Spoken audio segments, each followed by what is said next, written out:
Question 7, if the radius of right circular cone is half and height is double, then volume will be, तो आपको volume बताना है कितना होगा, half होगा, डबल होगा, थ्राइस होगा, 4 टाइम्स होगा, ऐसा करके बताना आपको आंसर, ठीक है। इसको समझ में नहीं आया भाई, सिंपल 2 मिनट शांत रहना भाई, है ना। देखो ये पहला कौन है, इसकी रेडियस आर और हाइट हमने एच मानी, तो इसका वॉल्यूम क्या हो जाएगा, वॉल्यूम हो जाएगा कितना, 1/3 पाई आर स्क्वायर एच। एक और कौन है, ठीक है, इसकी रेडियस जो है कैसा है पहले से, the radius is half, half हो गया मतलब r/2, and height is double, height कैसी हो गई, डबल मतलब 2h, तो इसका वॉल्यूम क्या हो जाएगा, इसका वॉल्यूम मान लो v1 v2, तो ये हो जाएगा कितना आपका 1/3 पाई, रेडियस कितनी है r/2, R square into H, 2h, solve कर दो, 1/3 पाई, ये हो जाएगा are square upon 4 into 2h, 2 1 जा 2 2 जा, सॉल्व किया तो 1/3 पाई आर स्क्वायर एच, ये लिख दिया मैंने, पर 2 कहाँ है, अपॉन में है, इंटू 1/2, तो गौर से देखोगे तो अगर मैं इसको पहले लिख दूं 1/2 को, तो ये 1/3 पाई आर स्क्वायर एच, ये क्या निकाला था हमने, ये था v1, क्या था ये v1, मतलब v2 जो है, मतलब नया वॉल्यूम जो है वो कितना है, हाफ है पुराने वाले की, आए समझ में। अगला क्वेश्चन करो, अब इसी टाइप का है, if the radius of cylinder is double and its curved surface area is not changed, then height must be, मतलब ये बोल रहा है कि एक कोन की अगर रेडियस जो है उसको डबल कर दिया जाए और उसके कर्व सरफेस एरिया पे कोई भी चेंजेस नहीं है, तो उसकी हाइट क्या होगी, ये बताने हैं। क्वेश्चन है, देखो इधर, if the radius of cylinder is double, एक सिलेंडर है,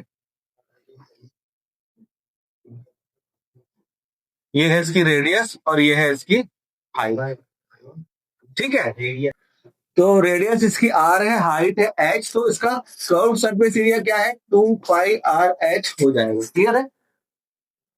एक और सिलेंडर हम बना लेते हैं, इस सिलेंडर की जो रेडियस है वो पहले वाले सिलेंडर से कैसे है, डबल है, मतलब 2r, हाइट हमें नहीं पता, हाइट हमने मान ली कैपिटल एच, लेकिन ये बोल रहा है कि इसकी कर्व सरफेस एरिया पे कोई भी प्रभाव नहीं पड़ा है।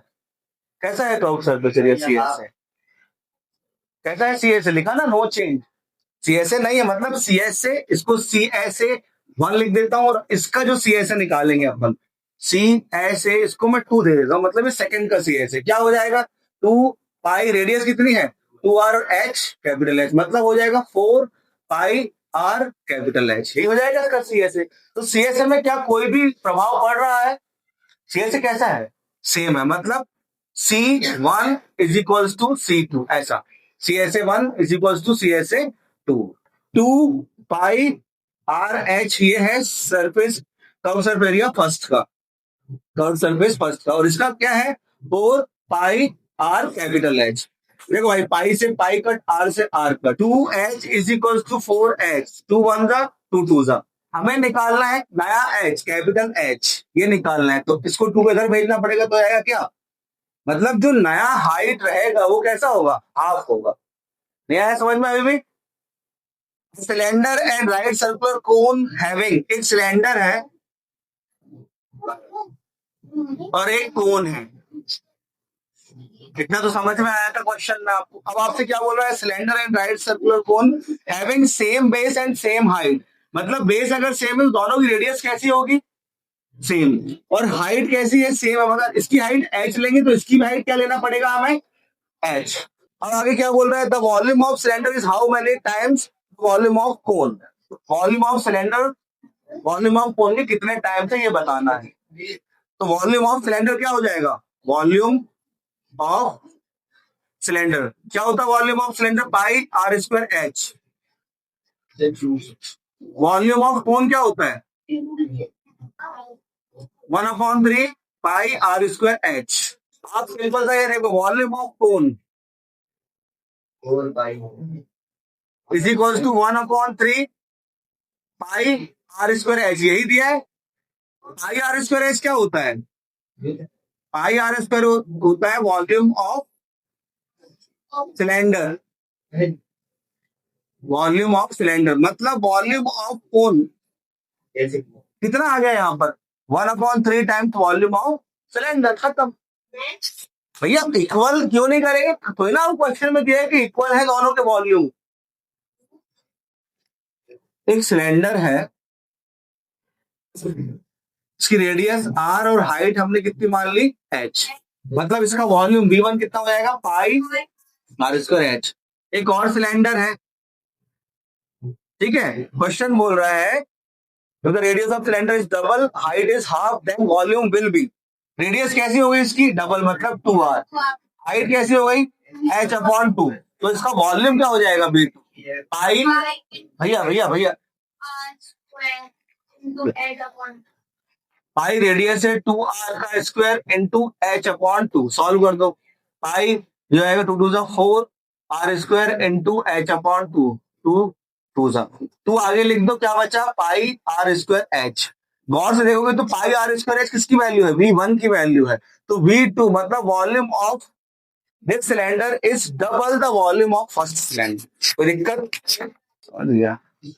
लेंथ ऑफ डायगोनल, क्वेश्चन में आपको दिया है लेंथ ऑफ डायगोनल, डायगोनल आपको दिया है 6√3, आपको बताना है उसकी एज किसकी, क्यूब की। फॉर्मूला होता है a√3 इज इक्वल टू 6√3, आपको दिया √3 से √3 कट, तो a की वैल्यू कितनी आ गई, centimetre. The surface area of sphere, radius of sphere कितना दिया है आपको, 5 सेंटीमीटर, भोपाल से बेटा चिंता ना करो, ठीक है। और रेडियस ऑफ कोन कितना दिया है, 4 सेंटीमीटर, समझ लो क्वेश्चन। और क्वेश्चन में आपको दिया है क्या, कि surface area of sphere equals to 5 times the curved surface area of cone. ये दिया है क्वेश्चन में, सरफेस एरिया ऑफ स्फीयर होता है 4 पाई, रेडियस कितनी है इसकी, 100। नहीं ठीक है, ठीक, समझता हूँ आपकी समझ, जो बोलना चाहते हैं, 5 प्लस को 25 into 400 is equal to 5 into C से क्या होता है, पाई, रेडियस है 4 into slant height L, pi से पाई कट, ये क्या था, 5 था भाई, है ना, 4 into 5 is equal to 5 into 4 into L, 5 से 5 कट, 4 से 4 कट, क्या बचा, स्लैंट हाइट।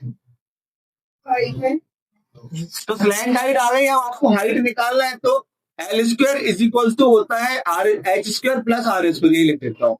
एल स्क्वायर है 25, 5 का स्क्वायर, एच स्क्वायर आपको निकालना है, और रेडियस कितना दिया है, कौन का, 4, तो 25 is equal to H square plus 16, 25 minus 16 कितना हो जाएगा, 9, तो एच की वैल्यू आ गई 3। अब आपको निकालना है वॉल्यूम ऑफ कोन, क्या होता है, 1/3 पाई r स्क्वायर h, लो निकालो फटाक से, 1/3 22/7 इंटू रेडियस कितनी है इसकी, 4 इंटू 4 इंटू हाइट 3, ये 3 से 3 कट गया, 352/7 centimetre cube. If the radius of sphere is increased by 10%, then the volume will increase by, सबसे पहले रेडियस ऑफ स्फीयर हमने कितनी मान ली, r, ठीक है, रेडियस ऑफ स्फीयर है r, तो इसका वॉल्यूम जो है, वॉल्यूम मतलब मैं वॉल्यूम को क्या लिख रहा हूं, V1, वॉल्यूम ऑफ स्फीयर क्या हो जाएगा, तो volume of sphere 4/3 pi r cube, please यहां ध्यान रखिएगा, ये हो गया आपका स्फीयर का वॉल्यूम V1। अब आपसे बोल रहा है कि रेडियस इज इंक्रीज बाय 10%, ठीक है, तो न्यू रेडियस कितनी हो जाएगी, न्यू रेडियस हो जाएगी आपकी, कितना इंक्रीज हो रहा है, 10%, मतलब r पहली थी और इसमें कितना जोड़ दो आप, 10% ऑफ r, ये ऐड हो जाएगा, तो सॉल्व कर दो, r प्लस 10% ऑफ r पे सॉल्व करोगे, 10/100 इंटू r, 0 से 0 कर, तो r प्लस r/10 सॉल्व कर दिया तो कितना हो जाएगा, ये एलसीएम हो गया 10, तो 11R/10 ये आ गई न्यू रेडियस। अब न्यू रेडियस आ गई तो नया वॉल्यूम में निकाल लो।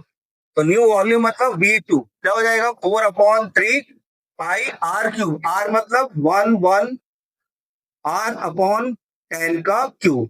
तो ये हो जाएगा 4/3 पाई। 11 को क्यूब होता है 1331/1000 R³ देखना यहां पर V2 1331/1000 पहले लिख रहा हूं मैं। क्या बचा 4/3 πr³।